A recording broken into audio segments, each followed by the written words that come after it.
चलिए, एक बार फिर मैं आपका स्वागत करता हूं इस ऑनलाइन प्लेटफॉर्म पर और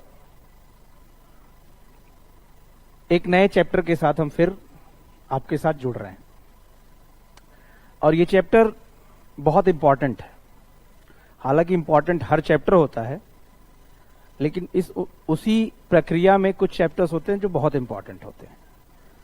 और ये चैप्टर प्रीलिम्स की दृष्टि से थोड़ा कम, बट मेंस की दृष्टि से बहुत ज्यादा इंपॉर्टेंट है। ठीक है, मैं बात करूंगा कैसे, आप इस चीज को देखिए। चैप्टर का नाम मैं आपसे लिखवा भी चुका हूं, एक बार मैं फिर लिख रहा हूं, role of agriculture in Indian economy.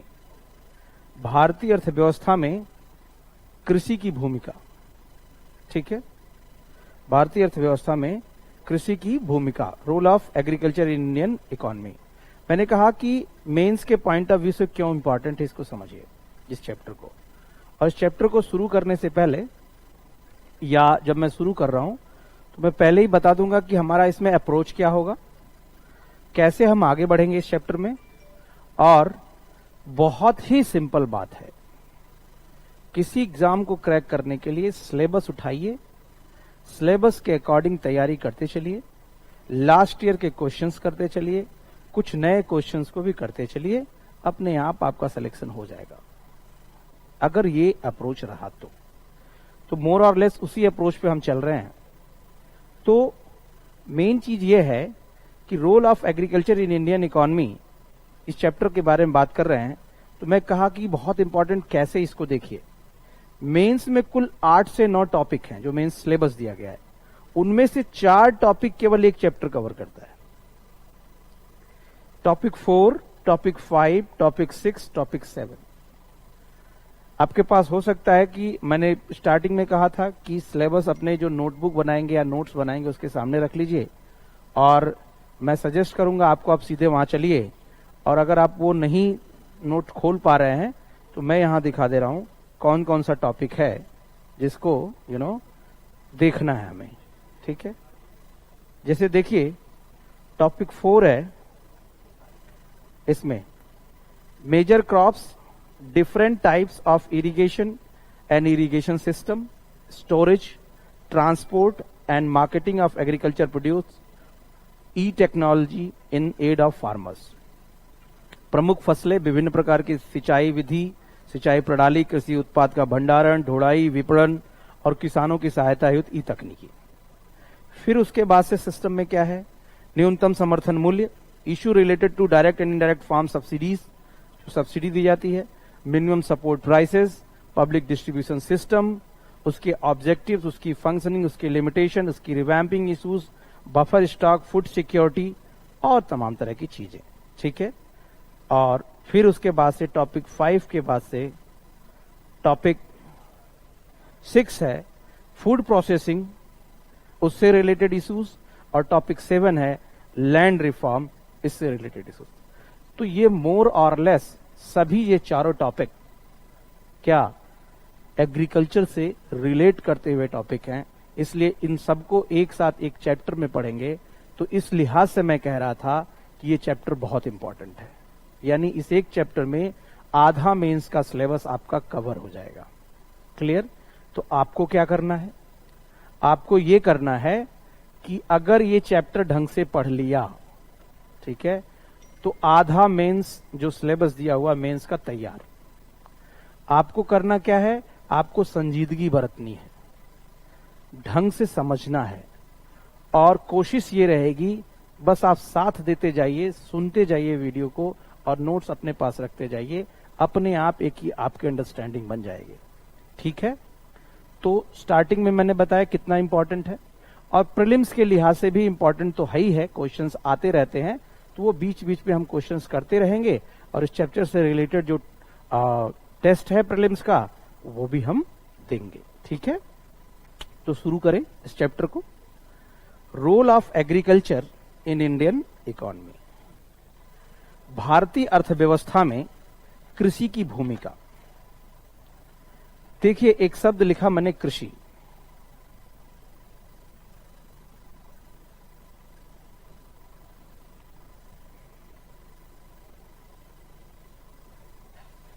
और इंडियन इकोनॉमी।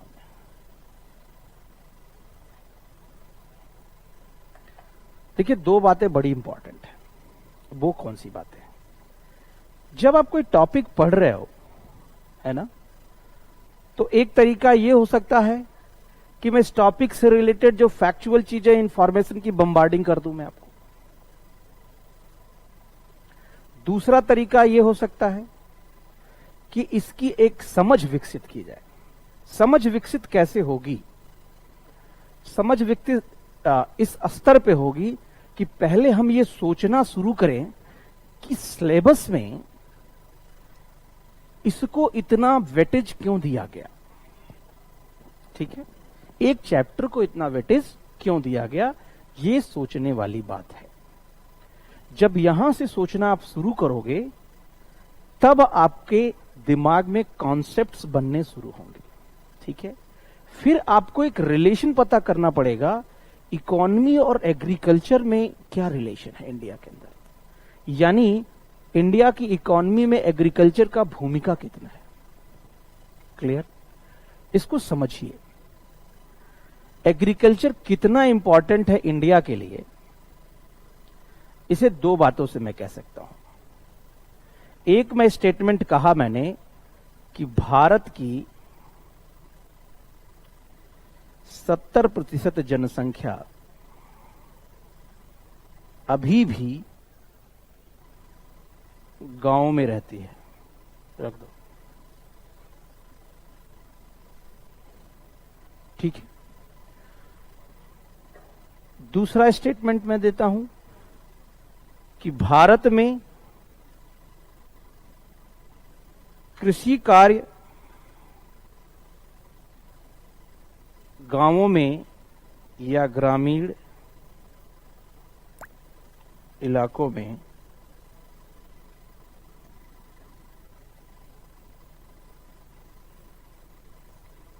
होता है। ये आपको भी पता है। शहर में खेती होती है क्या? चलिए थोड़ा रोकते हैं। तो बात कर रहे थे कि एग्रीकल्चर और इंडियन इकोनॉमी में रिलेशन खोजने की बात कर रहा था मैं। तो अवधारणा बनती कैसे, इसको समझिए। मैंने कहा कि इतना इंपॉर्टेंस या ये चीजें क्यों मिल रही हैं सब्जेक्ट को, इस चीज को समझिए थोड़ा सा। मैंने दो स्टेटमेंट लिखे। एक, भारत की 70% जनसंख्या गांव में रहती है। दूसरा स्टेटमेंट मैंने ये लिखा कि गांव में कृषि कार्य किया जाता है, यानी खेती कहां की जाती है? गांव में की जाती है। अब दोनों बातें देखिए। जैसे जिस देश की 70% आबादी जिस प्रोफेशन पे आधारित हो, उस प्रोफेशन का या उस क्षेत्र का इंपॉर्टेंस अपने आप समझा जा सकता है। समझ पाए आप? दूसरी बड़ी बात वो ये है कि अगर एग्रीकल्चर सेक्टर के योगदान को देख लिया जाए तो उस बेस पे इंडियन इकोनॉमी को दो नामों से जाना जाता है। एक तो अगर नेचर की बात आती है तो ये कहा जाता है कि Indian economy is a mixed economy. भारतीय अर्थव्यवस्था एक मिश्रित अर्थव्यवस्था है। दूसरी चीज क्या कही जाती है? भारतीय अर्थव्यवस्था कृषि आधारित अर्थव्यवस्था है। और कृषि को किस सेक्टर में रखते हैं ये आपको पता है, which is called primary sector. तो आइए शुरू करते हैं, कैसे क्या अप्रोच रहेगा इस चैप्टर का, उसको हम देखेंगे। देखिए, अगर मैं यहां लिखूं कृषि,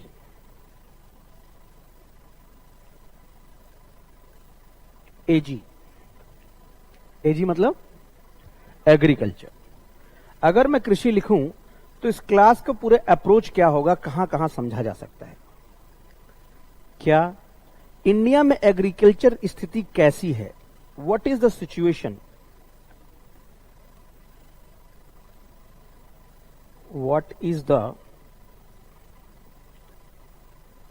सिचुएशन ऑफ एग्रीकल्चर।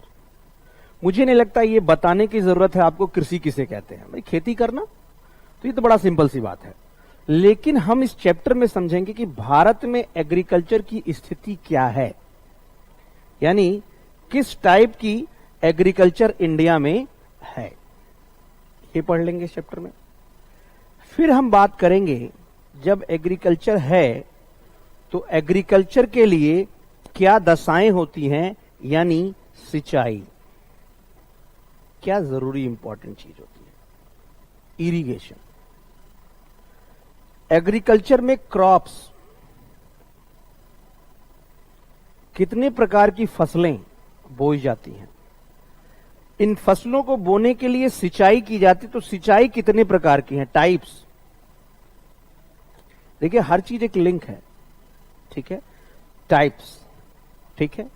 तीसरी चीज, जब सिंचाई की बात कर लेंगे, क्रॉप्स की बात कर लेंगे, फिर हम बात करेंगे कि यार ये क्रॉप्स जब सिंचाई हो गया तो इससे रिलेटेड क्या कोई इंडस्ट्री है क्या, क्योंकि एग्रीकल्चर को आप ज्योग्राफी में नहीं पढ़ रहे क्लास में, इकोनॉमी में पढ़ रहे हैं।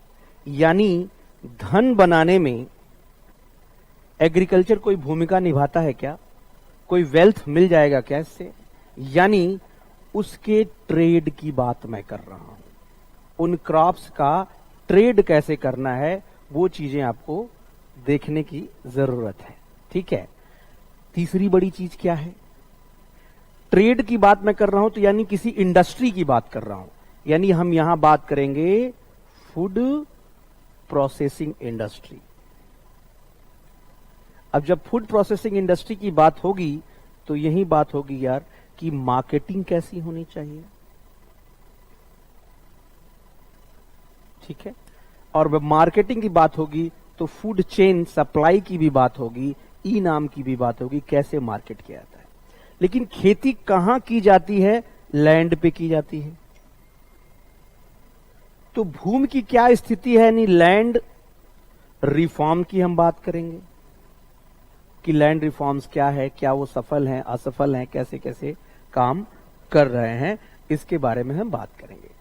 जब ये अनाज आ गया है, अनाज के उत्पादन की बात हो गई, तो इस अनाज में, ठीक है, इस अनाज को कहां कहां कैसे मैनेज करना, एक तो क्या है बेचा जाएगा, दूसरा कंजम्पशन पे कैसे इस्तेमाल होगा, यानी इस अनाज को गरीबों तक कैसे बांटा जाएगा, ये गरीब है, गरीबों तक कैसे बांटा जाएगा, यानी पीडीएस की बात करेंगे, पब्लिक डिस्ट्रीब्यूशन सिस्टम, ठीक है। इस अनाज को कैसे रखा जाएगा, यानी बफर सिस्टम की बात की जाएगी या बफर स्टॉक की बात की जाएगी। हिंदी में बफर स्टॉक को कहते हैं खाद्यान्न भंडारण, ठीक है। और फिर यही बात होगी बच्चे फूड सिक्योरिटी की, खाद्य सुरक्षा की। और जब खाद्य सुरक्षा की बात कर लेंगे तो गवर्नमेंट की एफर्ट की बात करेंगे, और इसी बीच में बात करेंगे हम ये जो किसान है, इस किसान को आगे बढ़ाने के लिए सरकार क्या क्या एफर्ट डालती है, कैसे कैसे काम करती है, जैसे इस किसान को लोन कैसे दिया जाता है, इसके बारे में बात होगी। जैसे इस किसान को, ठीक है, अपने उत्पादों की अच्छी कीमत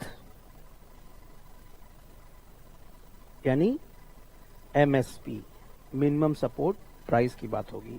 अब जब मिनिमम सपोर्ट प्राइस की बात होगी तो बात चलेगी एमएसपी कौन जारी करता है, एमएसपी कैसे जारी किया जाता है, एमएसपी किसके किसके लिए जारी किया जाता है, और एमएसपी जारी करने का फायदा क्या है। और यूपीएससी में मेंस में कई क्वेश्चन पूछे गए, और फिर यही बात होगी कि एग्रीकल्चर के तरीके क्या हैं, जैसे ऑर्गेनिक फार्मिंग, उसके बारे में बात होगी, कॉन्ट्रैक्ट फार्मिंग, उसके बारे में बात होगी। यानी एक आपको ओवरऑल मिला होगा इस चैप्टर का कि खेती अगर है तो खेती से कौन जुड़ा, किसान जुड़ा। तो किसान की कैसे हेल्प हो रही है ये बात करेंगे।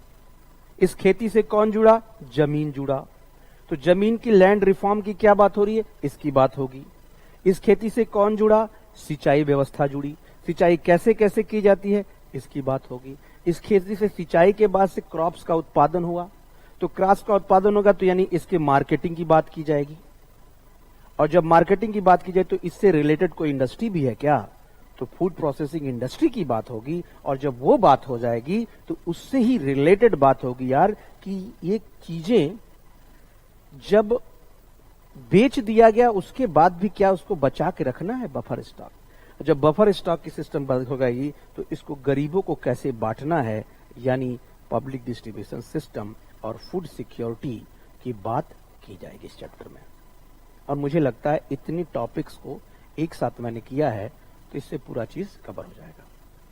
तो चलिए शुरू करते हैं। पहली चीज तो लिख लीजिए, भारतीय अर्थव्यवस्था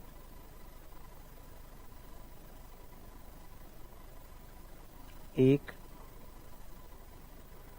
कृषि आधारित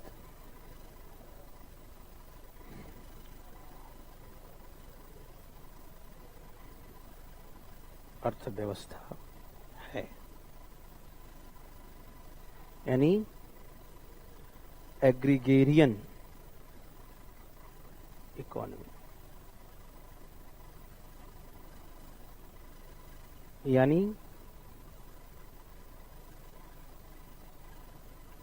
यानी इकोनॉमी का बेस क्या है? एग्रीकल्चर है। अब कहेंगे कैसे? क्योंकि 70%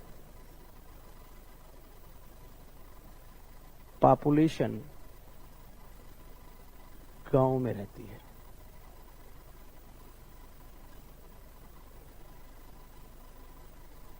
सेवेंटी परसेंट पॉपुलेशन कहां रहती है? गांव में रहती है। ठीक है। अब जब 70% पॉपुलेशन गांव में रहती है और खेत गांवों में होते हैं, जब खेत गांव में होते हैं तो फार्मिंग कहां की जाती है? गांव में की जाती है।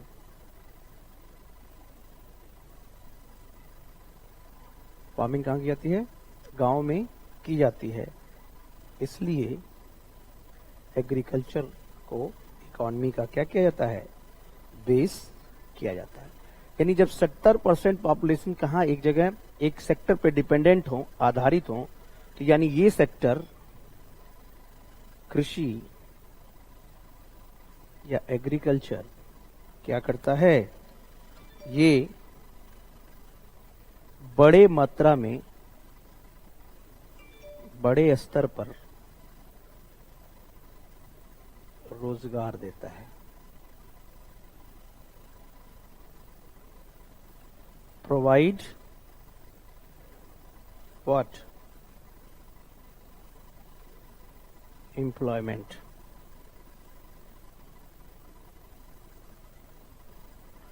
Provide employment at large scale. ठीक है। दूसरी बड़ी चीज क्या होती है इस सेक्टर में?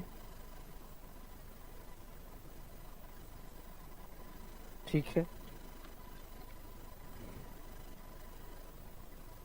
आजीविका सृजन का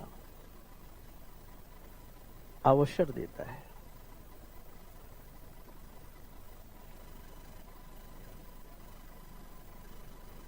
ठीक है। और क्या करता है ये क्षेत्र?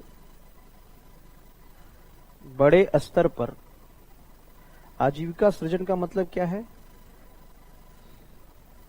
लिवलीहुड के लिए।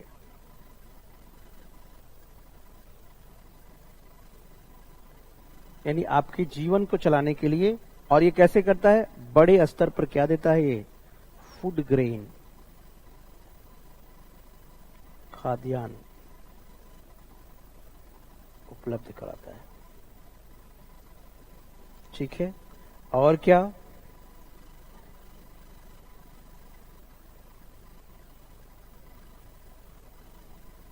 औद्योगिक समृद्धि के लिए रॉ मटेरियल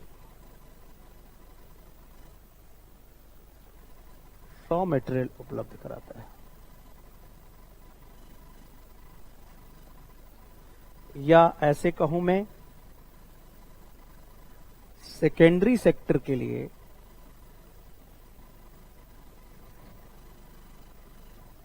रॉ मटेरियल उपलब्ध कराता है। क्योंकि कृषि किस सेक्टर में आता है? बोलिए।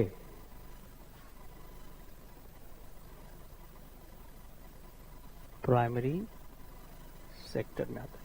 अच्छा, कुछ ऐसी चीजें मैं बोल रहा हूं क्या जो रटने लायक है? आप बताइए।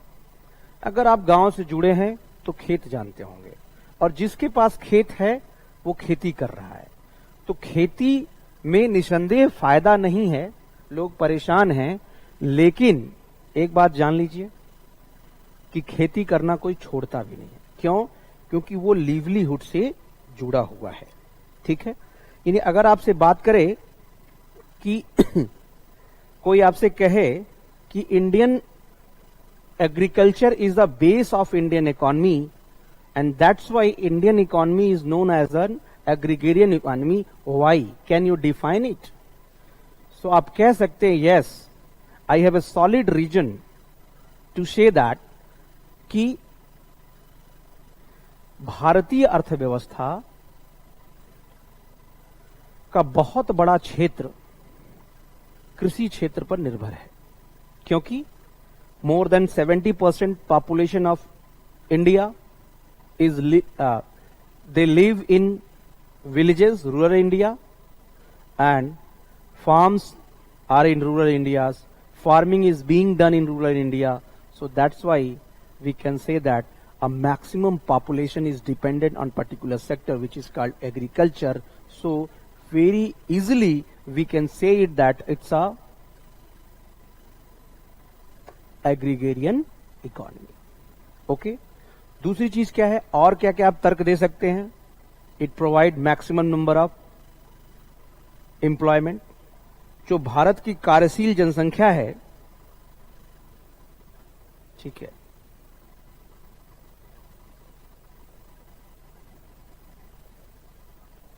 Maximum number of working population,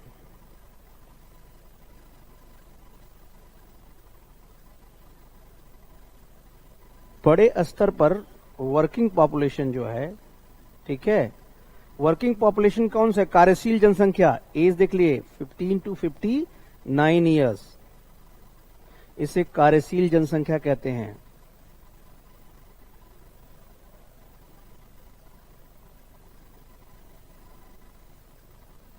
कार्यशील जनसंख्या किस पे?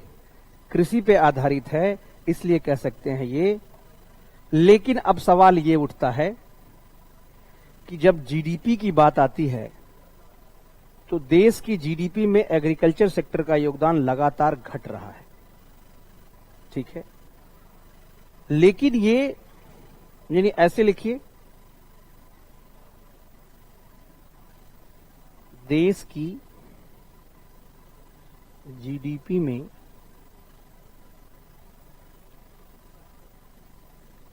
कृषि क्षेत्र का योगदान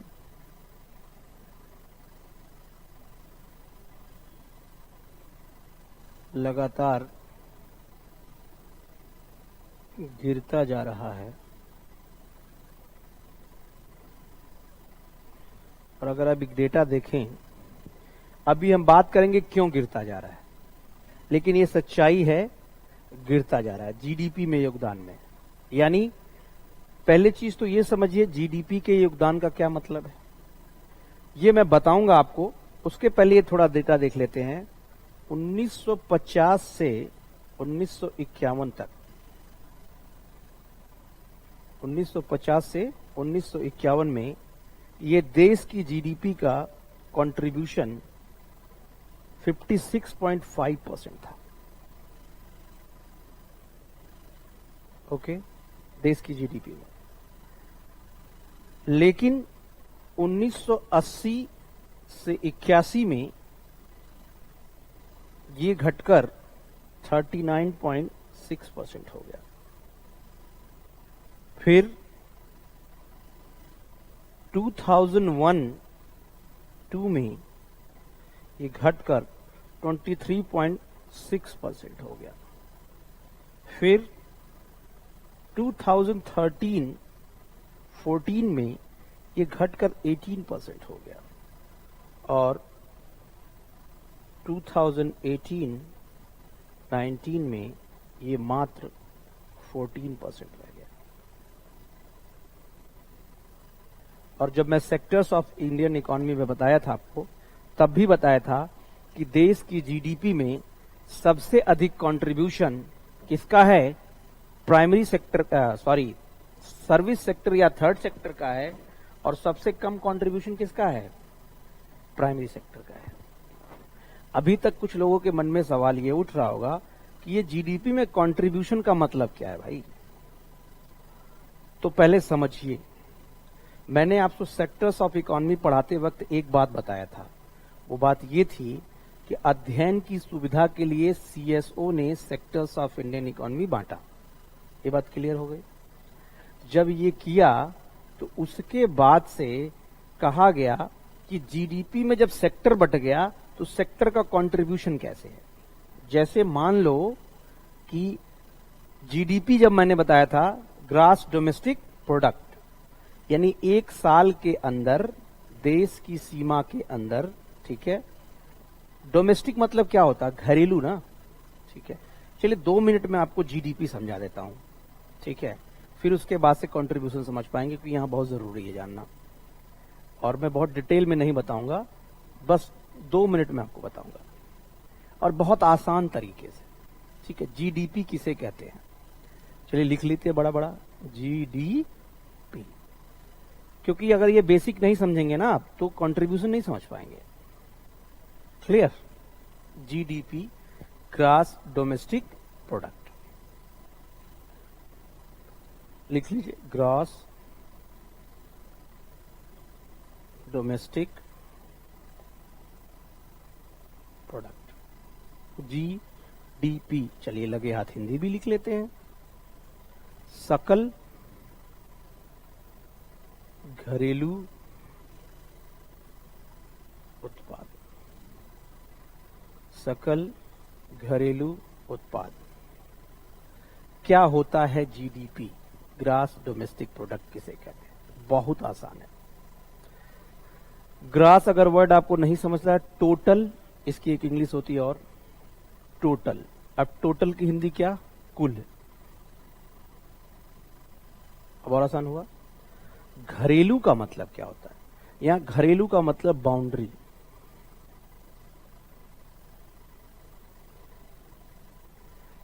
अच्छा, काऊ एक डोमेस्टिक एनिमल का ऐसे लिखा होगा आपने, पेट एनिमल, डोमेस्टिक एनिमल। या डॉग, डॉग आपका पेट होता है, डोमेस्टिक होता है ना। तो क्या अंतर है एक डोमेस्टिक एनिमल में और एक आवारा पशु में? बताइए। वहीं से ये पॉइंट निकल के आएगा बाउंड्री का, और एकदम सिंपलेस्ट वे में आपको बताने का मैं कोशिश कर रहा हूं। आप सब छोड़िए, आपने ऐसे लिखा होगा कुत्ता, सुना है ना, डॉग। डॉग इज ए पेट या डोमेस्टिक एनिमल। किसी डोमेस्टिक एनिमल में या आवारा पशु में क्या डिफरेंस होता है? डिफरेंस होता है, आपने अगर कुत्ता पाला हुआ है तो वो कुत्ता आपकी बाउंड्री के अंदर ही रहता है, इसीलिए उसे डोमेस्टिक कहते हैं। तो डोमेस्टिक का मतलब बाउंड्री, समझ पाया क्या? और मैं ये क्यों यूज किया जाएगा मैं बताता हूं आपको। क्लियर? Domestic animal. अब जैसे मान लीजिए ऐसा तो नहीं आपका पाला हुआ कुत्ता है तो वो गया 2-4 घर, 10 घर या फिर 2-3 गांव में घूम के आ रहा है, ऐसा तो होगा नहीं। वो आपके बाउंड्री के अंदर रहता है। लेकिन जो आवारा पशु है वो सब जगह, आवारा कुत्ता है वो घूम रहा है। यानी आवारा का यहाँ मतलब क्या कि बिना किसी अंकुश के किसी ने उसे मतलब पाला नहीं है, ठीक है। तो वहां मतलब क्या है, डोमेस्टिक का इंटेंशन वहां बाउंड्री से है।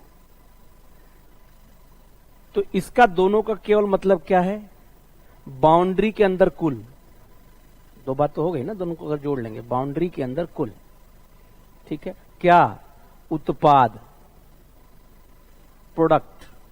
प्रोडक्ट का रिलेशन किससे है, प्रोडक्शन में। कहां प्रोडक्शन हो रहा है, इस बाउंड्री के अंदर।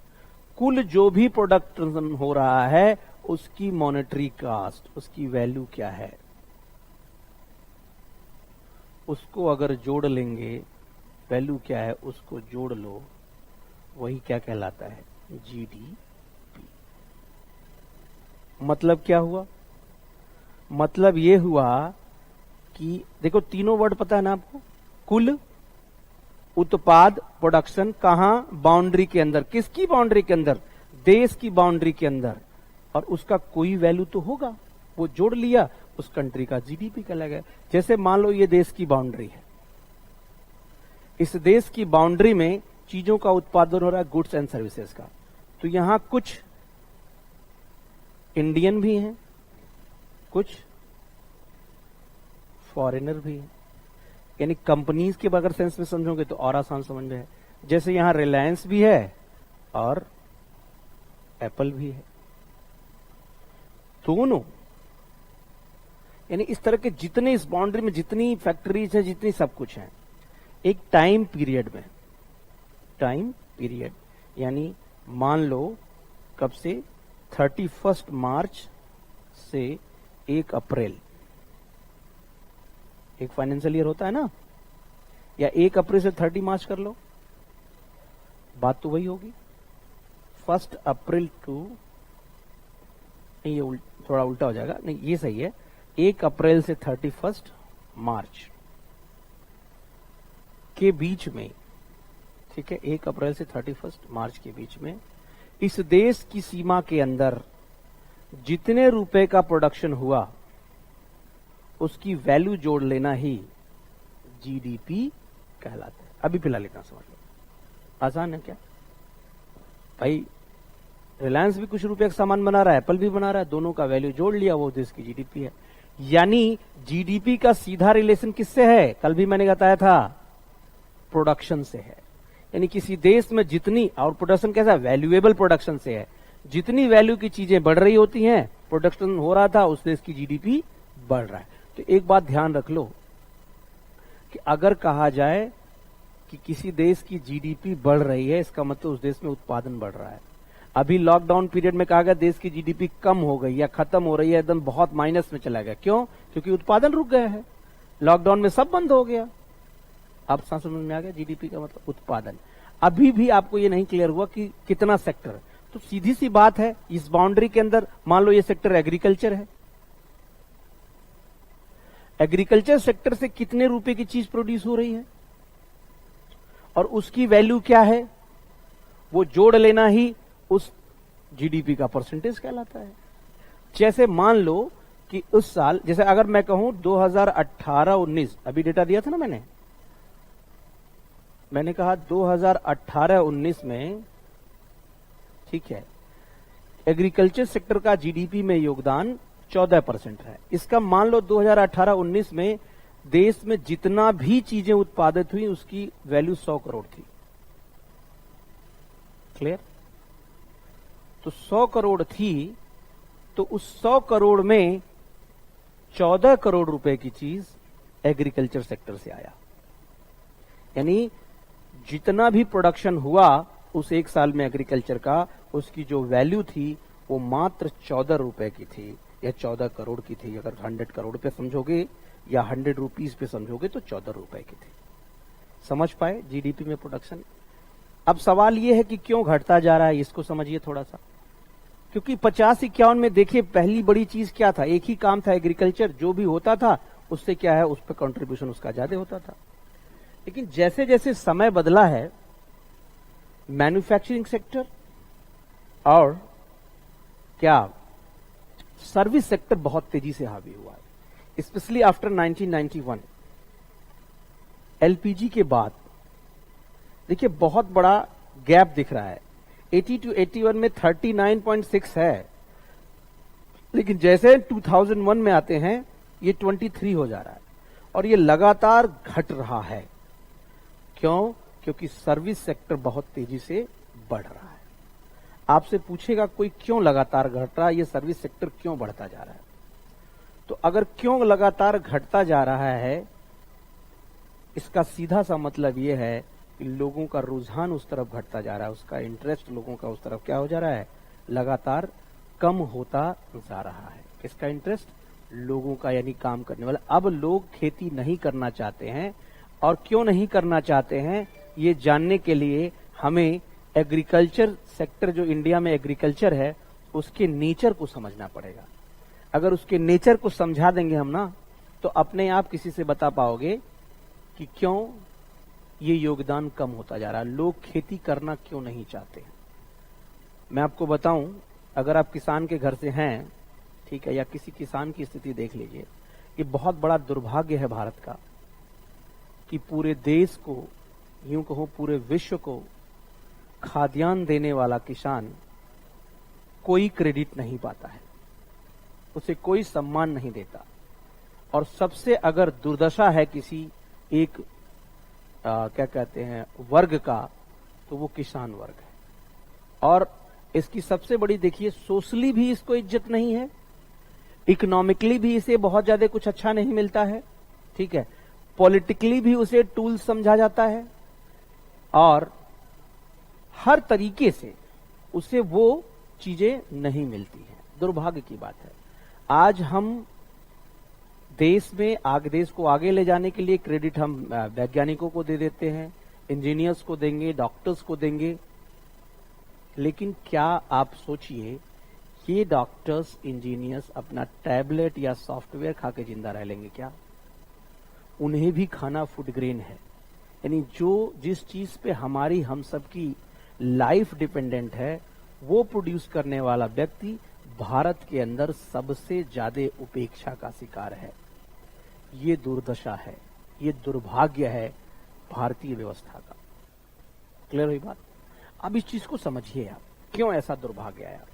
मैं आपको एक और बात बताता हूं, सामाजिक तौर पे कितनी उपेक्षा है इसको समझिए कि अगर जिसके पिताजी किसान हैं और उससे पूछा जाता है कि मान लीजिए जिसके पिताजी क्या कहते हैं जॉब कोई कर रहे हैं, डॉक्टर्स हैं, पुलिस विभाग में हैं, किसी विभाग में बाबू लगे हैं, किसी और पे, तो बड़ा गर्व से कहता है मेरे पिताजी ये काम करते हैं। लेकिन जिसके पिताजी किसान हो, उससे पूछा जाए पिताजी क्या करते हैं, तो कहता है पिताजी कुछ नहीं करते हैं। यानी खेती को समाज में कुछ नहीं करना माना जाता है। वो गर्व से नहीं कहता कि पिताजी किसान हैं, खेती करते हैं। यानी in India agriculture is not a job, it's just a medium of livelihood. ये जीविकापार्जन का एक माध्यम है। मैं बात कर रहा हूं क्यों लोगों का रुझान एग्रीकल्चर सेक्टर की तरफ घटता जा रहा है। तो पहला इश्यू तो यही है कि सोशल स्टिग्मा या सोशल एक मेंटालिटी बनी हुई है क्या कि खेती कोई काम नहीं है। चलिए अब और बातें, जैसे मान लीजिए आपसे मेंस में सवाल पूछा जा सकता है कि जीडीपी में किसान एग्रीकल्चर का लगातार योगदान घटता जा रहा है, उसके पीछे कारण बताइए, या युवाओं द्वारा, देश के लोगों द्वारा कृषि क्षेत्र की तरफ आकर्षित ना होना या उससे विकर्षित हो जाना या उससे विमुख होने के क्या कारण है। तो विमुख होने के कारण समझने के लिए अगर हम किसी चीज को, जैसे मान लीजिए ये चीज रखी है, ठीक है, ये है, अगर आप इससे विमुख होना है, पूछे आप इससे विमुख क्यों हो रहे हैं, तो अगर इसका नेचर पता चल जाए हमें, इसके पॉजिटिव या स्पेशली निगेटिव्स पता चल जाए, तो हम अपने आप समझ जाएंगे कि लोग क्यों इससे दूर हो रहे हैं। क्लियर हुई बात? तो एक तो समाज, ठीक है, दूसरी और बहुत से कारण है। और मैं आपको बताऊं, ये विमुखता इस स्तर तक है कि कोई किसान नहीं चाहता है कि उसका बेटा किसान बने। मैं दावा कर सकता हूं किसी किसान के कान में जाके कहिए कि भगवान करे तुम्हारा लड़का किसान बने, वो खींच के थप्पड़ मारेगा, क्योंकि वो चाहता है कि उसका लड़का भी जॉब करे, जिसे so called white collar job कहते हैं, क्योंकि उसे पता है कि एग्रीकल्चर में कोई प्रॉफिट नहीं है। और क्यों नहीं है, इस चीज को समझते हैं। यानी इसको समझने के लिए, यानी इस सवाल का जवाब पाने के लिए हम कुछ बातें करते हैं, इसको समझिए। यानी लिखिए भारतीय कृषि का स्वरूप।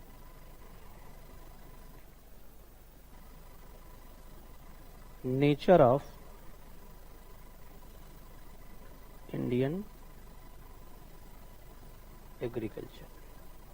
मैं एक एक पॉइंट लिखता चल रहा हूं, इसको एक्सप्लेन करता जाऊंगा, क्योंकि एग्रीकल्चर चैप्टर अगर पढ़ना है ना, तो एग्रीकल्चर की हमें एक अंडरस्टैंडिंग डेवलप करनी पड़ेगी।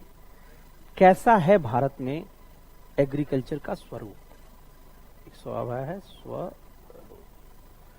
पहला चीज तो क्या है? निम्न उत्पादकता, लो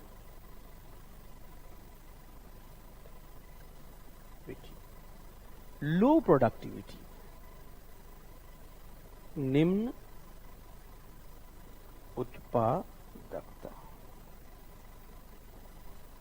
यानी भारत में खेती के काम में सभी तो लोग लगे हैं, लेकिन उसके बावजूद जिस स्तर तक उत्पादन होनी चाहिए भारतीय भूमि का, वो उत्पादकता नहीं है। ठीक है, यानी लो प्रोडक्टिविटी, यानी अपेक्षा के अनुसार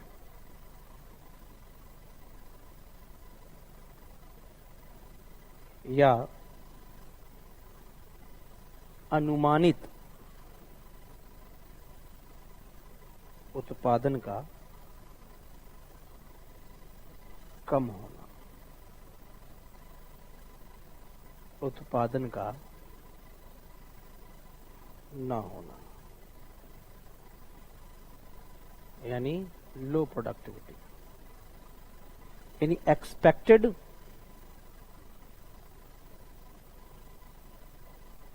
प्रोडक्शन नहीं, यानी जो प्रोडक्शन होना चाहिए वो प्रोडक्टिविटी नहीं है। तो बताइए, कोई रुझान होगा लोगों का? खेत है, जितना चाहिए, जितना सोच रहा है उतना उत्पादन होगा नहीं, तो विकल्प ढूंढेगा युवा ना, या कोई भी व्यक्ति उसका क्या करेगा? वो एक अल्टरनेटिव ढूंढेगा कि भाई जो हम एक्सपेक्ट कर रहे हैं, जो अनुमान लगा रहे हैं, जिसकी अपेक्षा कर रहे हैं, वो उत्पादन नहीं दे रहा है भारतीय भूमि, इसलिए हमें इसे क्या करना पड़ेगा? छोड़ना पड़ेगा। यानी इंडियन एग्रीकल्चर क्या है, यहाँ पे प्रोडक्टिविटी उस लेवल पे नहीं है जितनी होनी चाहिए। उसके बहुत सारे कारण हो सकते हैं, ठीक है, जैसे बंजर भूमि का होना, सिंचाई की अच्छी व्यवस्था ना होना, उसके बाद से क्या कहते हैं, फर्टिलाइजर्स की कमी, पेस्टिसाइड्स की कमी, या फिर आप ये कह लो कि हाई यील्डिंग वैरायटी सीड्स की कमी। ये बहुत सारी चीजें हैं जिसके लेवल पे चीजें की जाती है। ठीक है, दूसरा क्या है? Minimum farms,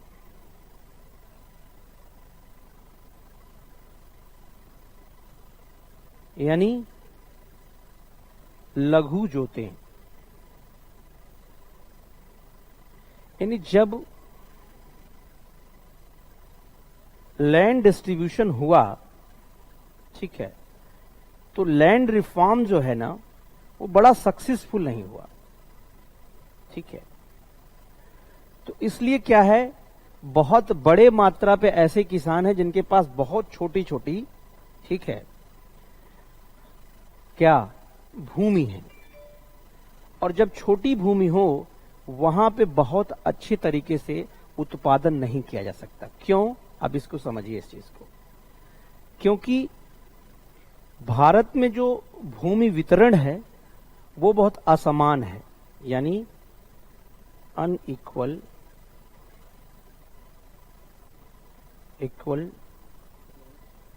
distribution of land. ठीक है, भारत में 85% किसान छोटे किसान हैं या सीमांत किसान हैं?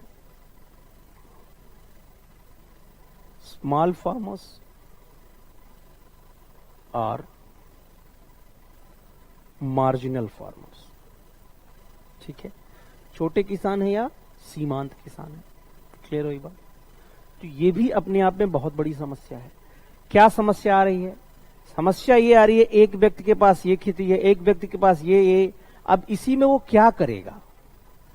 या तो सिंचाई की बेहतर व्यवस्था नहीं कर पाएगा, उसके पास क्या है, एक छोटा व्यक्ति है, इतने लोगों के पास बहुत छोटे छोटे भूमि है, तो उसमें छोटी भूमियों में क्या करेगा वो?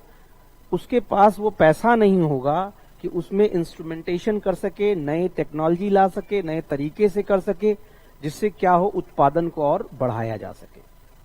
नई तकनीकियों का प्रयोग नहीं कर सकता, और फिर उसके बाद से क्या होगा, ये आपस में लड़ते भी रहेंगे। ठीक है, जब आपस में विवाद करते रहते हैं, लड़ते रहते हैं, जिसका क्या प्रभाव पड़ेगा? इसका प्रभाव ये पड़ेगा कि आपस में हमेशा इनके अंदर क्या होगी? विवाद होगा, और इसका उत्पादन पर असर पड़ेगा। ये एग्रीकल्चर की बात है। मैं यूपी की अगर बात करूं, आप देखिएगा, अगर यूपी आप समझते होंगे, तो यूपी में जो वेस्टर्न यूपी है, वहां पे लोगों के पास बड़ी जोतें हैं। ठीक है, अपेक्षाकृत पूर्वांचल के, ठीक है, पूर्वांचल की तुलना में, अब देखिए इकोनॉमी सोसाइटी से भी जुड़ा हुआ है। मैं बताता हूं आपको, अगर आप यूपी समझते हैं, यूपी की अंडरस्टैंडिंग रखते हैं, तो यूपी में क्या है कि वेस्टर्न यूपी जो एरिया है, वहां पे जोतों का आकार बड़ा बड़ा है, इसलिए वहां पे कृषि बहुत अच्छी तरीके से होती है। अगर यूपी की बात करें हम, ठीक है, वहां क्या है कि ग्रीन रेवोल्यूशन का देखिए फायदा अगर कहां मिला, तो पंजाब, हरियाणा और वेस्टर्न उत्तर प्रदेश। आबादी उतनी सघन नहीं है, जोतें बड़ी बड़ी हैं, इंस्ट्रूमेंटेशन होता है, और किसान वहां अमीर हैं और वो अच्छी खेती करते हैं। लेकिन वहीं पूर्वांचल में देखिए, पूर्वांचल में आबादी घनी है, छोटे छोटे खेतों का आकार सबके पास है, और इसका कारण ये होता है, उसका परिणाम ये आता है कि सबसे अधिक जमीन के विवाद पूर्वांचल में पाए जाते हैं। सबसे अधिक, ठीक है, जो जमीन के मसले हैं, आप देखिए जब आप नायब तहसीलदार बनेंगे तो वेस्टर्न यूपी में आपके पास कम काम रहेगा, लेकिन पूर्वांचल में सब एक दूसरे से लड़े हुए हैं। यानी माना जाता है कि सब एक दूसरे से नेता हैं, और वो क्या करते हैं, खाने की स्थिति बहुत अच्छी नहीं होगी, लेकिन कुर्ता पहन लेंगे, गमछा डाल लेंगे, और उसके बाद से कचहरी पहुंच जाएंगे, और विवाद में लगे होते हैं। तो उसका रीजन क्या है? उसका रीजन है वहां की जोतों के आकार का छोटा होना, जिससे क्या होता है, ना तो वहां पे वो इंस्ट्रूमेंटेशन कर पाते हैं, ना इस तरह की चीजें हो पाती हैं, और उसका परिणाम ये आता है कि पूर्वांचल से देखिएगा सबसे ज्यादा माइग्रेशन होता है, क्योंकि ये खेत उनके भूख को या उनके क्या कहते हैं, पेट को भर नहीं पाते, क्योंकि आकार बहुत छोटा होता है, जिसका परिणाम ये आता है कि उन्हें जॉब करने के लिए, नौकरी के लिए, रोजगार के लिए माइग्रेट करना पड़ता है। आप देखिएगा दिल्ली, मुंबई, यहाँ पे आप देखिएगा लेबर के रूप में सबसे अधिक आपको पूर्वांचल या बिहार के आसपास के लोग मिल पाएंगे। यानी माइग्रेशन भी लैंड डिस्ट्रीब्यूशन से रिलेटेड है। क्लियर होगी बात? यानी भारतीय कृषि की खासियत क्या है? बड़े मात्रा में छोटी छोटी जोतें हैं, छोटी छोटी फार्म्स हैं। क्लियर? आगे चलते हैं।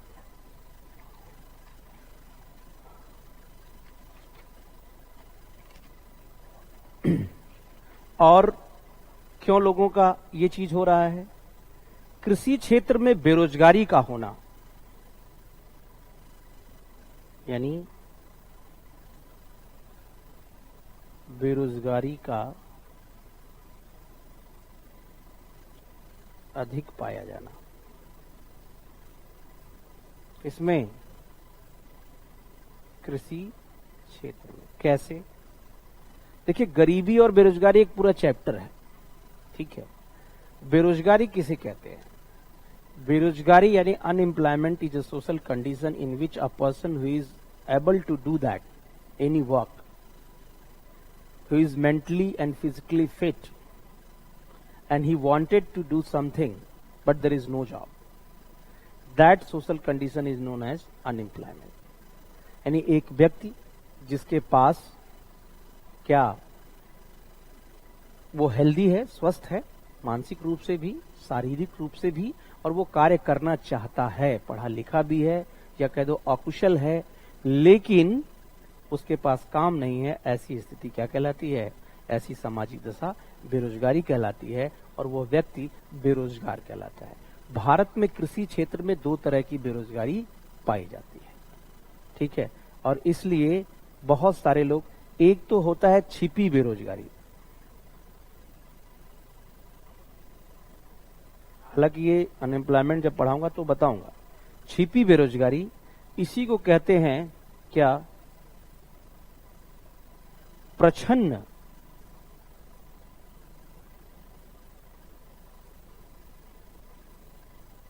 बेरोजगारी, ठीक है, और इसी को कहते हैं अदृश्य बेरोजगारी।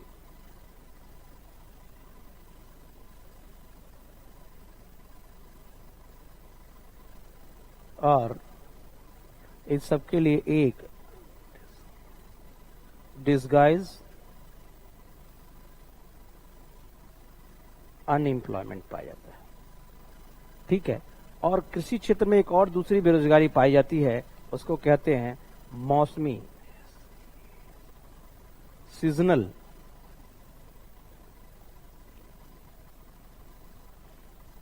अनएम्प्लॉयमेंट, यानी मौसमी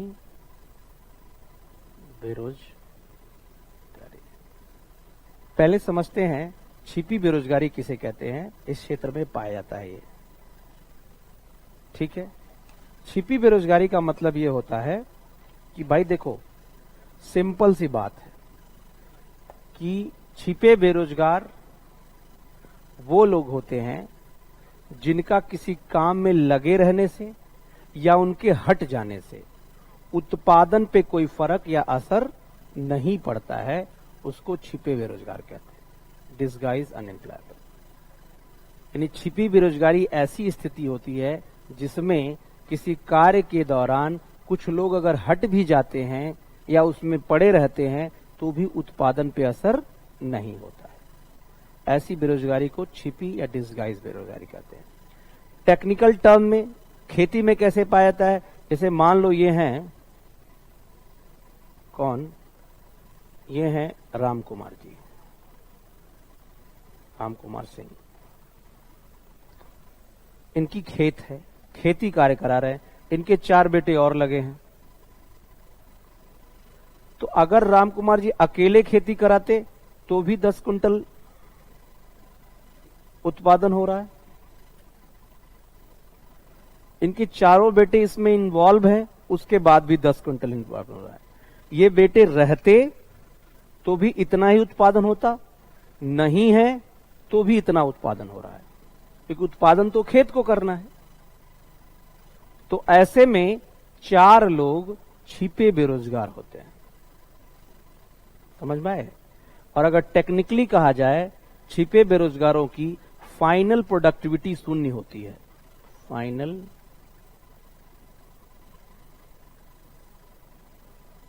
प्रोडक्टिविटी 0 होती है, यानी अंतिम उत्पादकता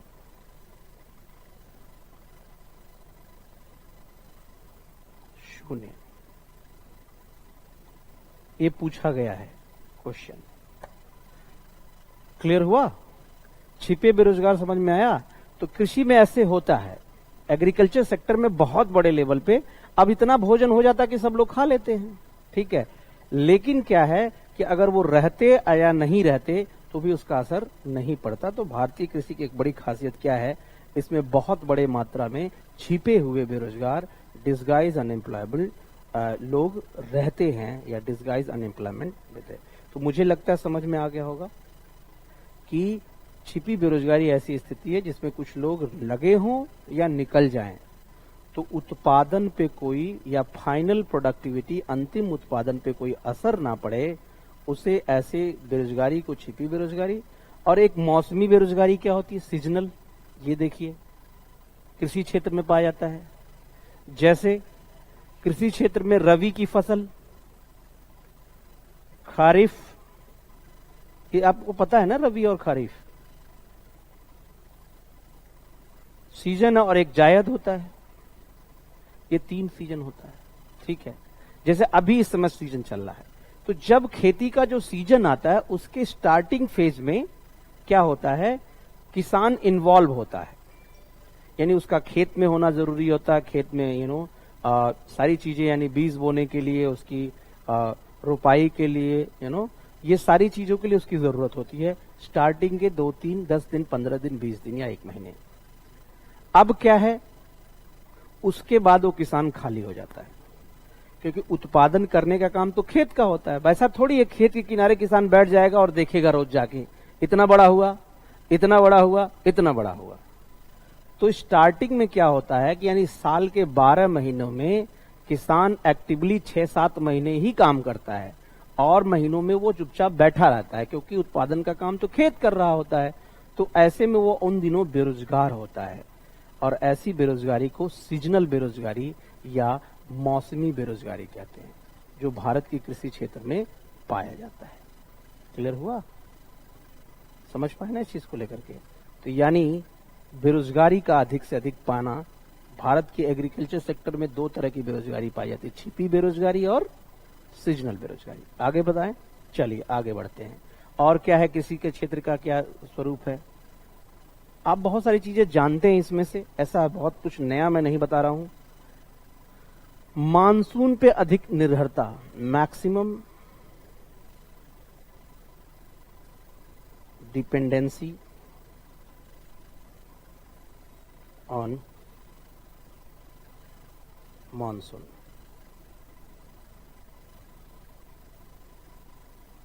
अत्यधिक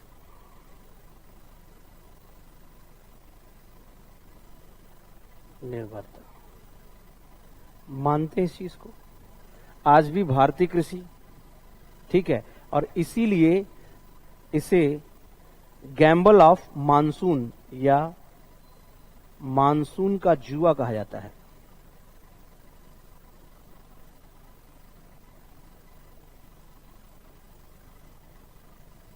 और अगर आप धर्म में विश्वास करें तो बारिश का देवता किसे मानते हैं? इंद्र को मानते हैं। तो भारत में खेती ये इंद्र जी के क्या मूड पर डिपेंडेंट है। इंद्र जी के अगर जरूरत से ज्यादा खुश हो गए इंद्र देवता तो भी दिक्कत है, यानी बाढ़।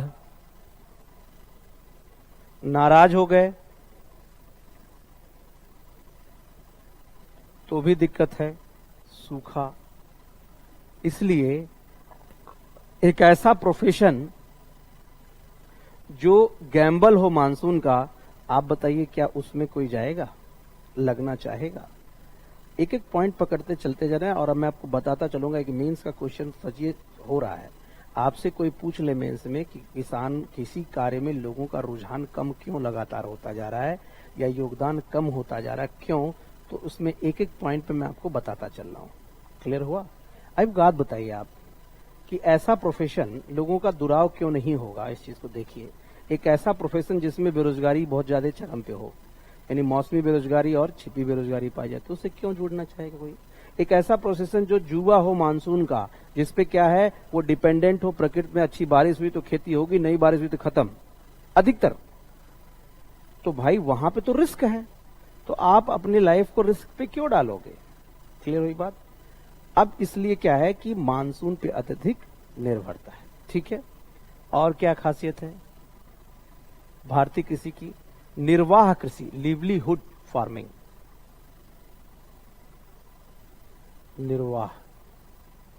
निर्वाह कृषि, लिवलीहुड फार्मिंग, ठीक है। यानी भारतीय कृषि इस समय जो है वो किसान ये है, वो इसी बात से खुश हो जाता है, क्या ये किसान इसी बात से खुश हो जाता है कि उसे खाने भर का मिल गया, खाने भर का अनाज मिल जाने पर खुश, और वो ये सोच के ही नहीं चलता कि agriculture can be A industry, यानी उद्योगों की तरफ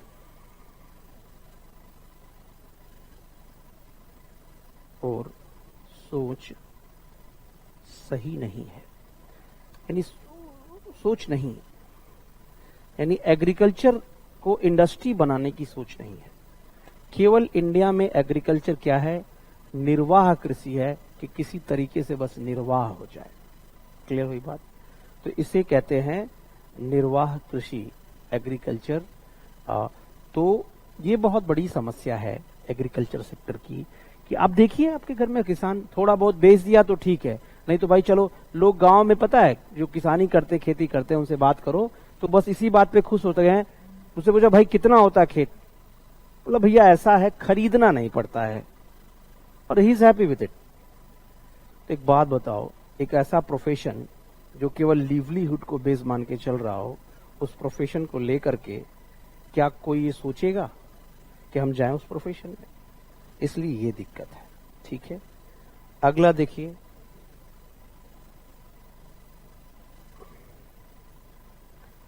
तकनीकी, छठवां सतवां जो भी हो, पिछड़ापन, टेक्निकल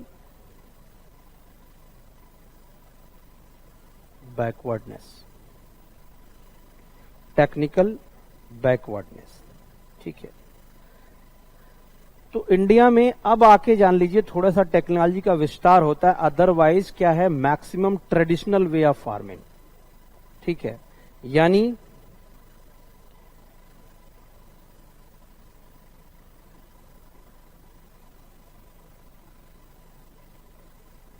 एग्रीकल्चर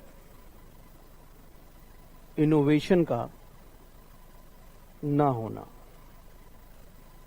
यानी क्या, एग्रीकल्चर इनोवेशन का ना होने का मतलब क्या है, कृषि नवाचार की कमी,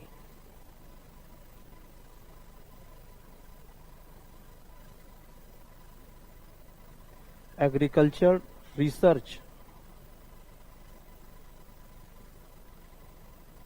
यानी कृषि शोध का कम होना या ना के बराबर होना, नई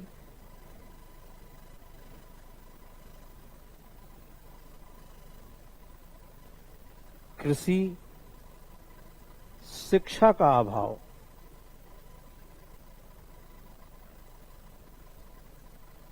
एग्रीकल्चर एजुकेशन अभाव होना, कृषि शिक्षा का अभाव होना। ठीक है, यानी टेक्निकली बहुत बैकवर्ड है क्या इंडिया की एग्रीकल्चर सिस्टम या कृषि व्यवस्था। इस चीज को आप समझ भी पा रहे होंगे क्यों बैकवर्ड माना जा सकता है, क्योंकि देखो भाई, इनोवेशन, रिसर्च पे बहुत कम काम हो रहा है। और मैं आपको बताऊं, एग्रीकल्चर सेक्टर में अभी एग्रीकल्चर की कोई बहुत इस तरीके से प्रोमिनेंट यूनिवर्सिटीज नहीं है जहां रिसर्च लेवल पे काम हो रहा हो। ठीक है, जो भी हैं वहां पे अगर कोई बच्चा बहुत अच्छा पढ़ ले रहा है, उसके बाद वो सीधे छोड़ के फॉरेन चला जा रहा है, वहां रिसर्च करने के लिए चला जा रहा है। तो दिक्कत है, रिसर्च पे भी उतना खर्च नहीं है और एजुकेशन पे भी समस्या है। इसका इम्पैक्ट क्या आ रहा है कि इनोवेशंस नहीं हो पा रहे हैं।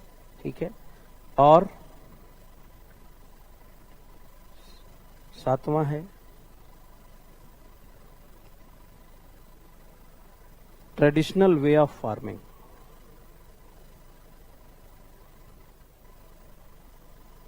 यानी कृषि का परंपरागत होना या कृषि के तरीके का,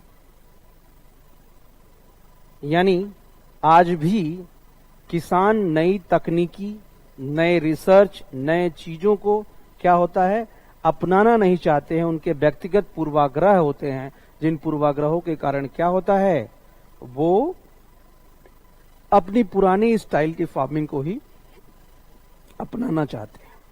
ठीक है, और उन्हें क्या है वो पूर्वाग्रह से ग्रसित होते हैं। उन्हें कुछ समझाओ ना तो समझने को तैयार नहीं।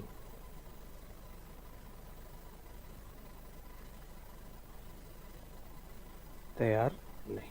क्लियर हुआ? अब देखिए क्या है ट्रेडिशनल वे ऑफ फार्मिंग, आप इस चीज को समझ सकते हैं। ठीक है,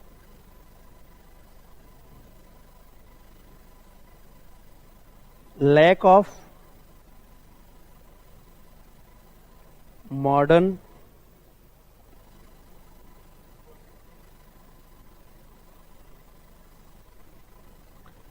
एग्रीकल्चर्स इनपुट्स,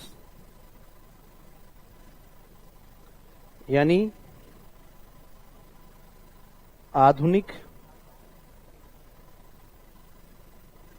कृषि आगतों का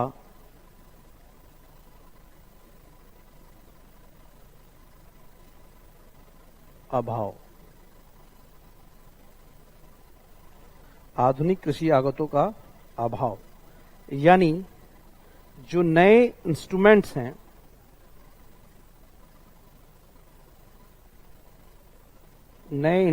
हैं, न्यू टेक्नोलॉजीज हैं, ठीक है, इन सब का ठीक है क्या है डिपेंडेंसी है। कहां पे? फॉरेन पे, विदेशों पर निर्भरता है। ठीक है, इनकी डिपेंडेंसी किस पे है? ठीक है, यानी न्यू इनपुट्स को हम जनरेट नहीं कर पा रहे हैं। वो वर्ल्ड लेवल पे जो एग्रीकल्चर है, जैसे मान लीजिए इजराइल हुआ या चीन हुआ, यूएसए हुआ, यहां बहुत मॉडर्न वे ऑफ फार्मिंग होती है। ठीक है, और वो नए तरीकों को, लगातार इनोवेटिव तरीकों को इस्तेमाल करते रहते हैं। भारत इन मामलों में बहुत पीछे है और दैट्स वाई इंडियन एग्रीकल्चर क्या है, एक इंडस्ट्री नहीं बन पाया है या इंडस्ट्री सेक्टर के रूप में इसका विकास नहीं हो पाया है। ठीक है, तो ये चीज आप डाल सकते हो। मुझे लगता है ये 7वां या 8वां टॉप पॉइंट होगा। ठीक है, एक 9वां पॉइंट आप लिख लो, वो क्या हो सकता है? ठीक है, एक lack of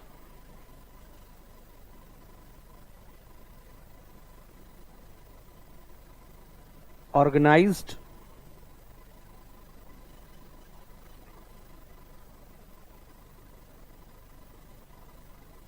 marketing system,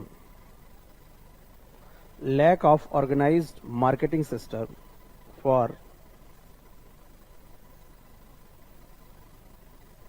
agricultural products, यानी कृषि उत्पादों के लिए व्यवस्थित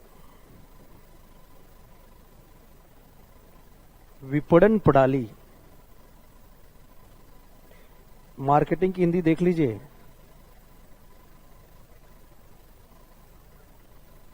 अभाव। यानी इंडियन एग्रीकल्चर में क्या है, एक बहुत बड़ी समस्या है कि ऑर्गेनाइज्ड, व्यवस्थित क्या मार्केटिंग सिस्टम का अभाव है। यानी किसान को पता ही नहीं है कि अपने प्रोडक्ट को कहां, किस तरीके से बेचना है, उसे एक लाभ मिलेगा कि नहीं मिलेगा। ठीक है, और जब वो उसे ये अवेयरनेस नहीं है कि वो अपने माल को किस मंडी में बेचे, कहां बेचे, किस तरीके से बेचे, यानी गवर्नमेंट के, हालांकि गवर्नमेंट ई नाम जैसे कुछ प्रोग्राम्स करके इस पे काम कर रही है, लेकिन बड़े स्तर पर देखेंगे तो आज भी एग्रीकल्चर प्रोडक्ट्स के मार्केटिंग के लिए वो ऑर्गेनाइज्ड सिस्टम या वो ऑर्गेनाइज्ड व्यवस्था नहीं काम करती है, नहीं चलती है। वो भी अपने आप में बहुत बड़ा मुद्दा है। क्लियर हुआ? ये चीजें अपने आप में जब काम करती हैं, जैसे वर्कआउट करती हैं, ठीक है, तो इससे क्या है कि किसानों का शोषण होता है व्यवस्था ना होने से। यानी अगला कह सकते हैं 10वां,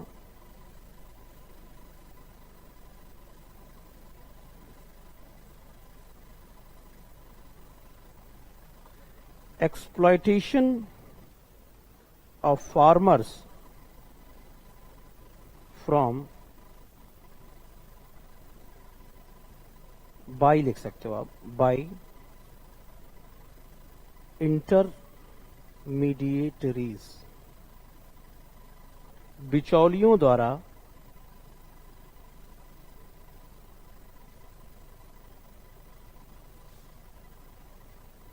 किसानों का शोषण। ये भी इंडियन एग्रीकल्चर की एक बहुत बड़ी कमी आप कह लो या बहुत बड़ी खामी है कि बिचौलियों द्वारा क्या हो रहा है, शोषण होता है। किसका? किसानों का।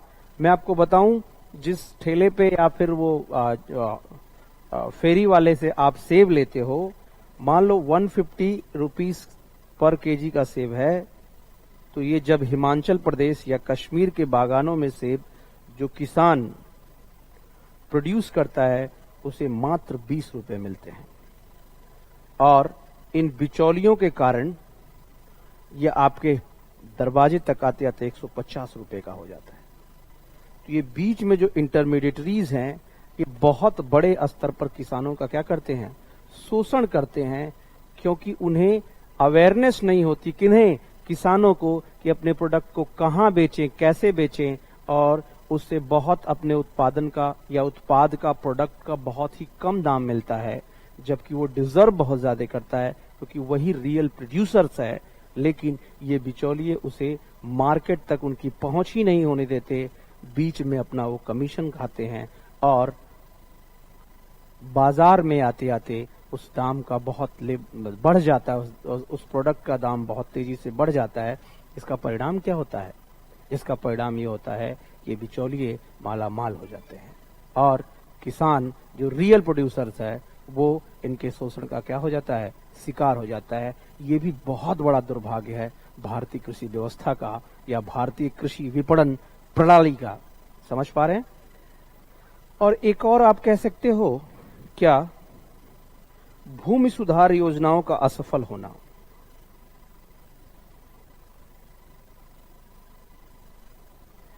Failure of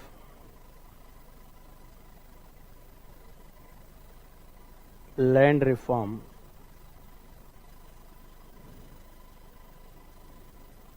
in India. Bharat में भूमि सुधारों का क्या होना, असफल।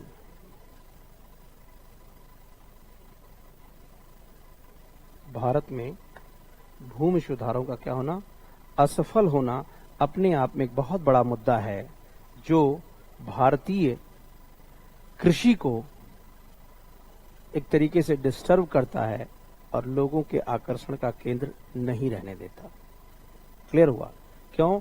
क्या लैंड रिफॉर्म का असफल होना क्या है, ये पूरा एक टॉपिक है, इस पे हम और बहुत तेजी से या डिटेल से बात करेंगे, लेकिन फिलहाल यहां मैं बता रहा हूं, लैंड रिफॉर्म असफल होने का मतलब यह है कि अनइक्वल डिस्ट्रीब्यूशन ऑफ लैंड, जो अभी एक पॉइंट, इसी पॉइंट में शुरू में बताया, जिससे क्या हो रहा है, छोटे छोटे इनपुट्स हैं या क्या कहते हैं, जोत हैं, लघु जोते हैं, जिनसे प्रोडक्शन प्रभावित होता है, और उसका परिणाम ये आता है कि बहुत बड़े लेवल पे चीजें इंडस्ट्री का रूप नहीं ले पाती। तो मुझे लगता है ये 8-10 पॉइंट है जिसके आधार पर, ठीक है, कह सकते हैं, ठीक है, कि भारतीय एग्रीकल्चर, भारतीय कृषि की तरफ लोगों का झुकाव कम हुआ है, और उसका योगदान लगातार कम होता जा रहा है। लोगों का झुकाव या रुझान एग्रीकल्चर सेक्टर से सर्विस सेक्टर या जॉब की तरफ अधिक बढ़ता जा रहा है। ठीक है, चलिए अब थोड़ा बात करते हैं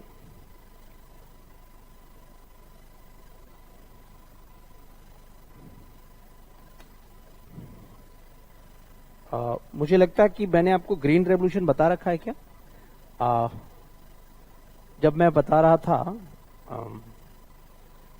प्लानिंग, थर्ड 5 ईयर प्लान जब मैं बात कर रहा था तब हमने बात किया था ग्रीन रेवोल्यूशन के बारे में, तो उसको हम कर लेंगे। ठीक है,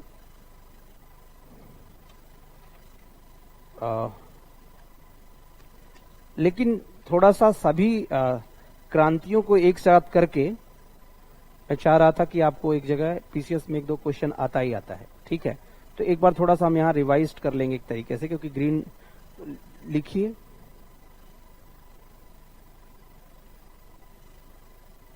रेवोल्यूशन लिखिए, भारत में कृषि क्षेत्र की क्रांतियां और संबंधित क्षेत्र। ठीक है, तो देखिए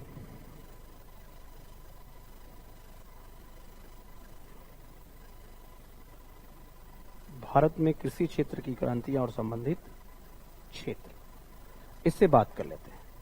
तो एक पहला जो सबसे प्रोमिनेंट है, मैं थोड़ा रिवाइज्ड कर दूं, मैं बताता हूं। ठीक है, एक मेंस का क्वेश्चन आता है, पहले उस क्वेश्चन का पैटर्न समझ लें। मेंस का क्वेश्चन आया है, what is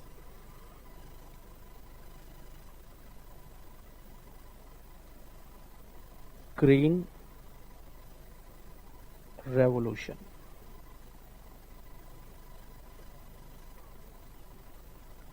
Why India needed second green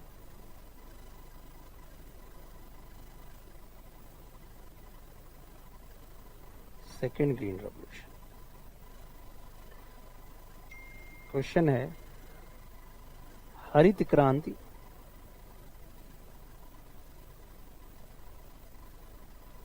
किसे कहते हैं?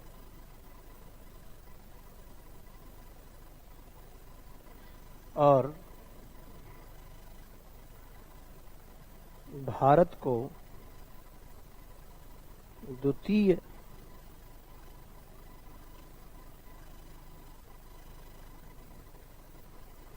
हरित क्रांति की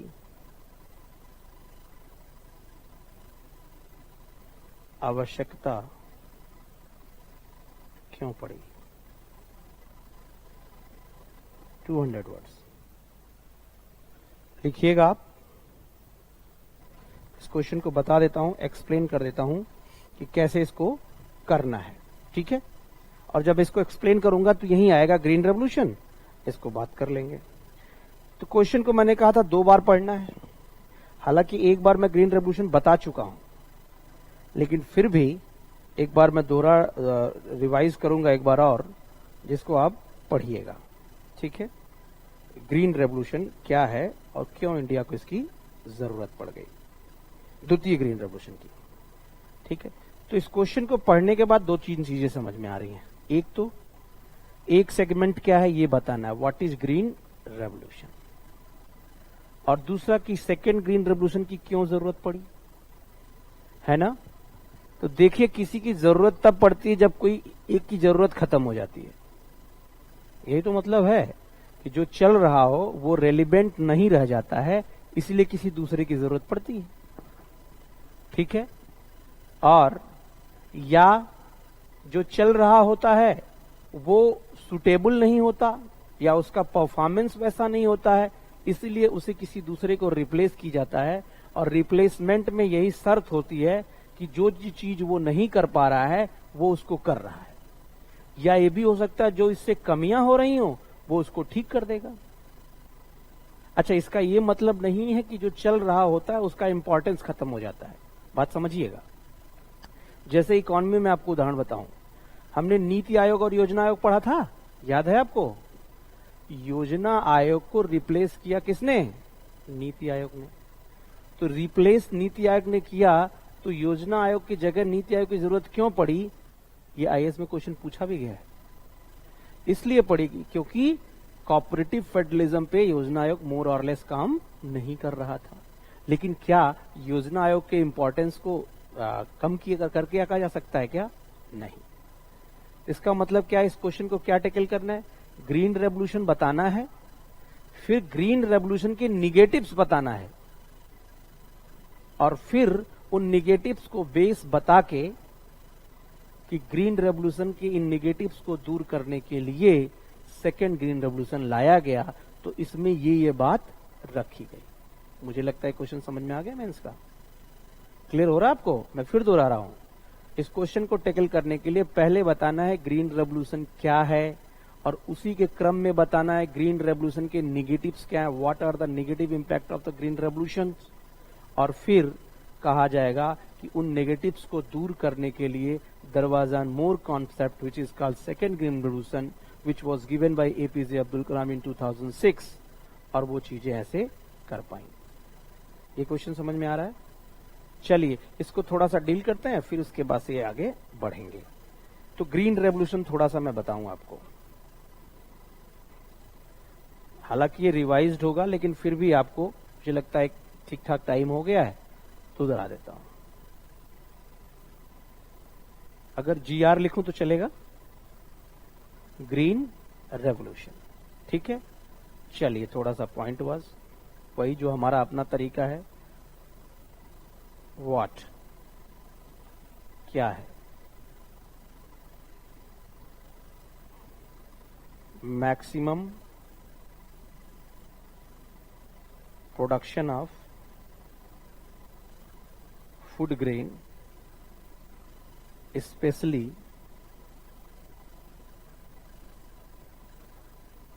राइस एंड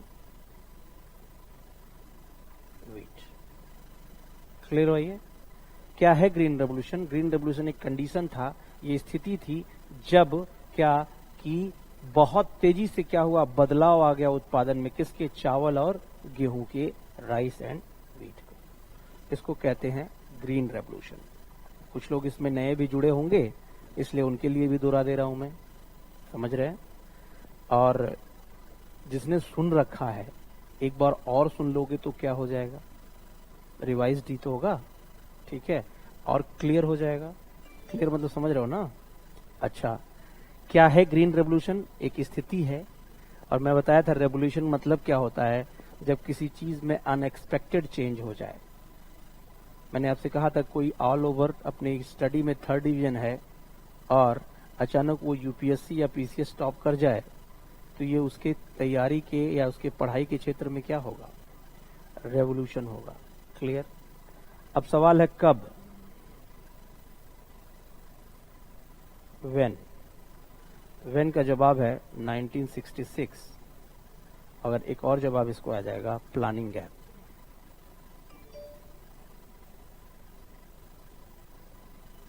क्या जवाब आ जाएगा? Planning gap.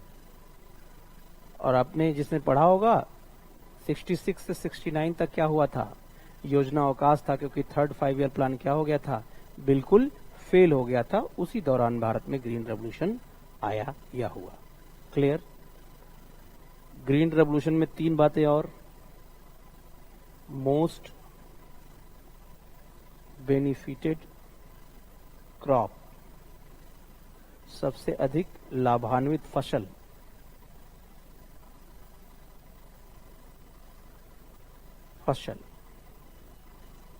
तो ये 2, व्हीट और राइस, ठीक है। दूसरा, मोस्ट बेनिफिटेड एरिया, तो इसका जवाब होगा क्या? पंजाब, हरियाणा और वेस्टर्न यूपी, पंजाब, हरियाणा और वेस्टर्न यूपी, इन्हीं एरियाज में मिला। आपके मन में सवाल ये हो सकता है कि यहीं क्यों मिला, ठीक है, यहीं पे क्यों मिला? तो उसका जवाब मैं अभी थोड़ी देर पहले दिया हूं। क्या यहाँ पे जोत के आकार बहुत बड़े बड़े थे, ये दिल्ली के नजदीक था, यहाँ किसान बड़े थे, लैंड डिस्ट्रीब्यूशन जो है वहां पे थोड़ा सा सही तरीके से हुआ है, इसलिए वो किसान क्या हाई यील्डिंग वैरायटी सीड्स खरीद सकते थे, पेस्टिसाइड्स खरीद सकते थे और फर्टिलाइजर्स खरीद सकते थे। और इसलिए क्योंकि उस समय फर्टिलाइजर्स आया, यानी ग्रीन रेवोल्यूशन का होता कैसे है, कैसे काम होता है ग्रीन रेवोल्यूशन होता, यानी ग्रीन रेवोल्यूशन मैं बता चुका हूं, फिर भी तो ये मैं जब आप बताया तो यानी वहां पे किसान बड़े थे, संपन्न थे, इसलिए वो चीजें इनके साथ हुई। क्लियर हुआ? अगला कह रहा है क्या कि ग्रीन रेवोल्यूशन के कैसे हुआ, हाउ। हाउ का जवाब होगा मॉडर्न वे ऑफ फार्मिंग।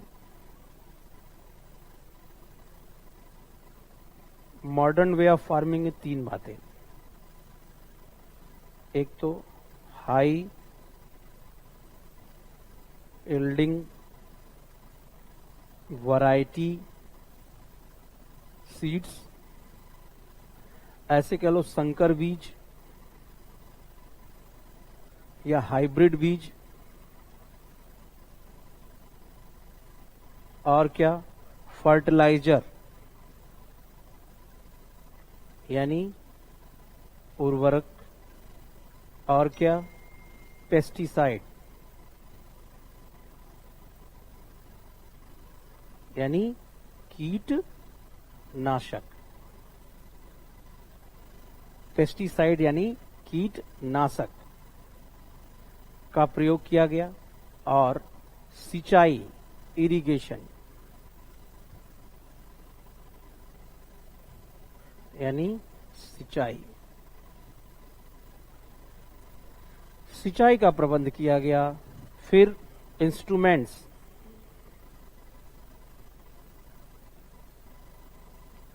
या फिर ऐसे कह लो ट्रैक्टर, और बहुत सारी चीजों का इस्तेमाल किया गया, यानी मॉडर्न वे ऑफ फार्मिंग की गई।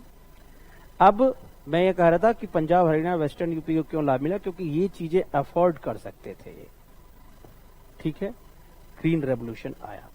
कुछ और फैक्चुअल बातें हैं जो मैं फिर से दोहरा देता हूं कि father of GR, green revolution at world level, doctor Norman Borlaug. ये कहानी मैं आपको बता चुका हूं क्या क्या हुआ था। फादर ऑफ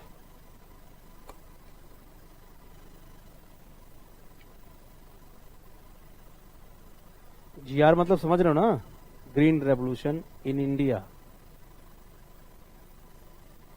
डॉक्टर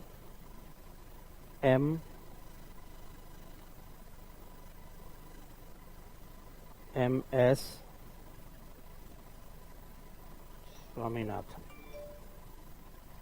क्या? एम.एस. स्वामीनाथन। क्लियर हुई बात? तो ये चीजें थी ग्रीन रेवोल्यूशन से रिलेटेड, ठीक है। अब इससे क्या हुआ, इसके निगेटिव्स क्या हो गए ग्रीन रेवोल्यूशन के?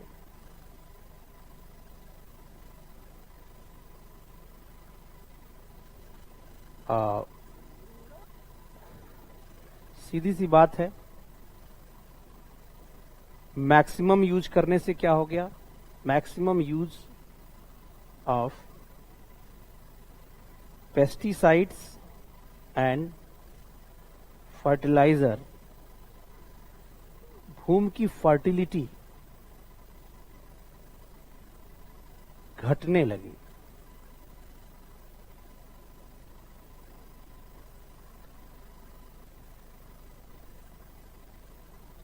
Exploitation of ground water for irrigation. सिंचाई के लिए बहुत सारे भूमि जल का इस्तेमाल किया जाने लगा, जिसका परिणाम क्या आया? जिसका परिणाम ये आया कि बड़ा मुद्दा हो गया, यानी वाटर लेवल लगातार घटने लगा। ये भी नेगेटिव बात है, क्योंकि वो वाटर लेवल हम पीते भी हैं, वो लगातार घटता जाएगा तो पेयजल की समस्या होने लगी। फिर क्या? बैड इंपैक्ट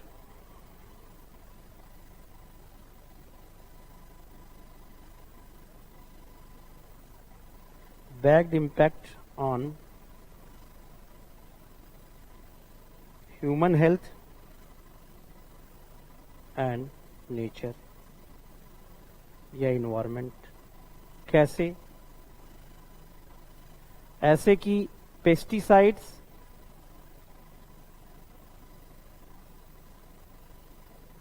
फर्टिलाइजर्स, ये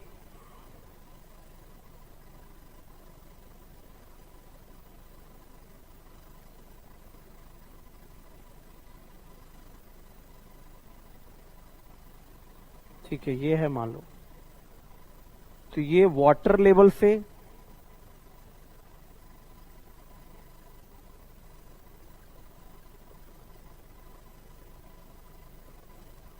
यहां जा रहा है ये। फिर यहां से क्या हो रहा है? यहां मनुष्य के पास आ रहा है, पानी जब पी रहा है वो इस हिसाब के। फिर ये यहां से फूड ग्रेन में भी आ रहा है, यानी फूड ग्रेन अनाज के रूप में। इससे धीरे धीरे ये पेस्टिसाइड्स और फर्टिलाइजर के गुण इसके शरीर में उत्पन्न होने लग रहे हैं, यानी इकट्ठा होने लग रहे हैं, जिससे बहुत बड़ी समस्या पैदा हो जा रही है। आपने देखा होगा किडनी की समस्या बहुत आम हो चुकी है। क्लियर? और क्या हो रहा है? और क्या हो रहा है? ये कुछ जरूरी जीव होते हैं, कीटों के साथ लाभकारी जीव भी मर जाते, जिससे इकोसिस्टम यानी पारितंत्र पर बुरा असर पड़ेगा, असर पड़ने लगा। ठीक है, और क्या हुआ? केवल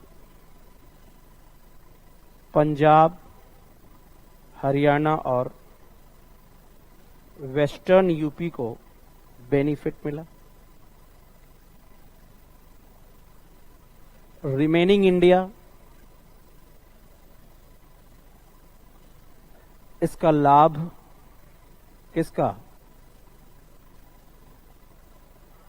ग्रीन रेवोल्यूशन का नहीं ले पाया। और क्या हुआ? इसने क्रॉप केवल राइस और वीट को ही बेनिफिटेड किया,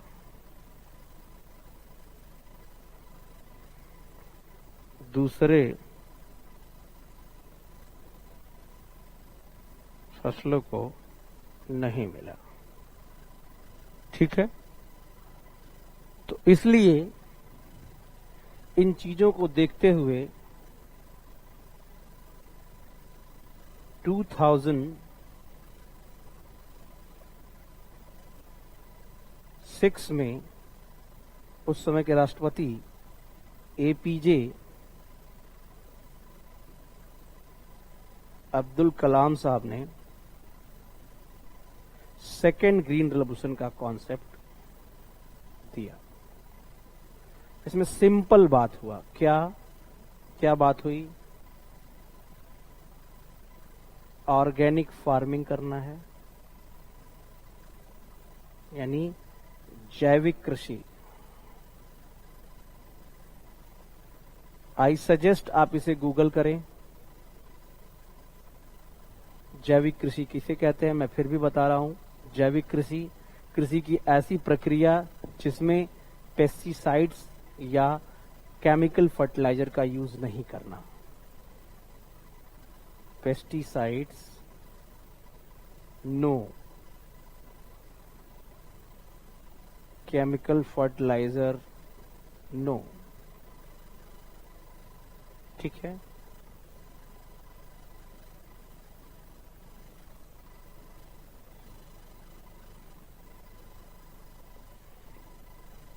केमिकल फर्टिलाइजर का इस्तेमाल बिल्कुल भी नहीं करना है। ठीक है, तो ये चीजें थी, यानी ऑर्गेनिक फार्मिंग। दूसरा क्या,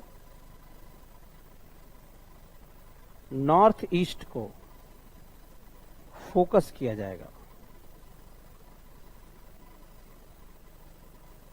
सेकेंड ग्रीन रिवॉल्यूशन में किसको फोकस करने की बात की गई? नॉर्थ ईस्ट को।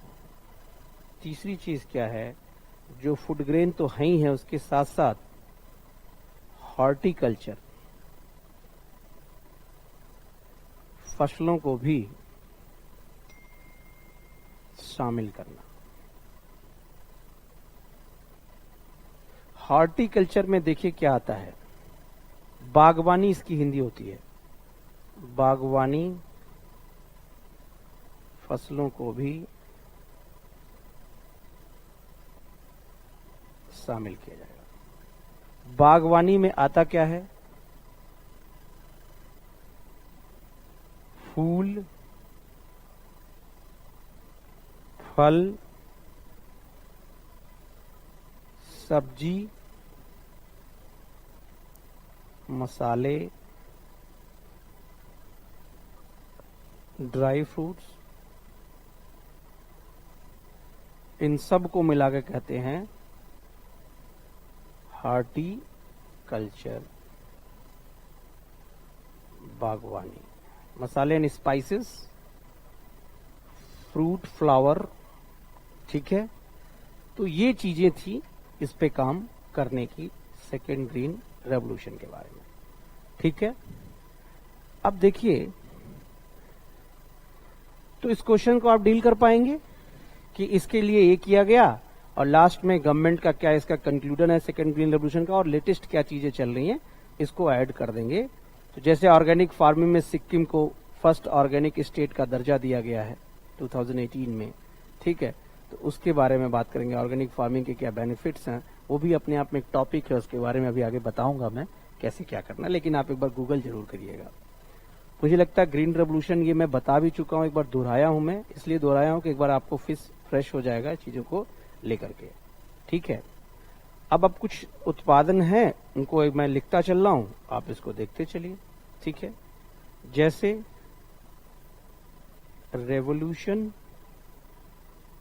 और एरिया, रिलेटेड एरिया,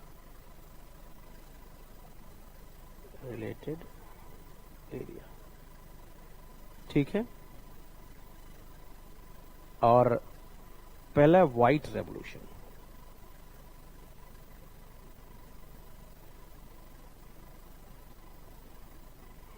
यानी श्वेत क्रांति, और ये होता है इसके साथ किसके related to mass production of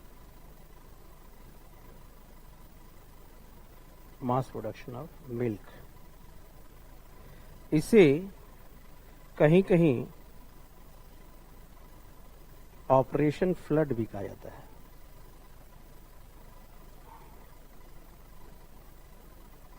क्या कहा जाता है? Operation flood.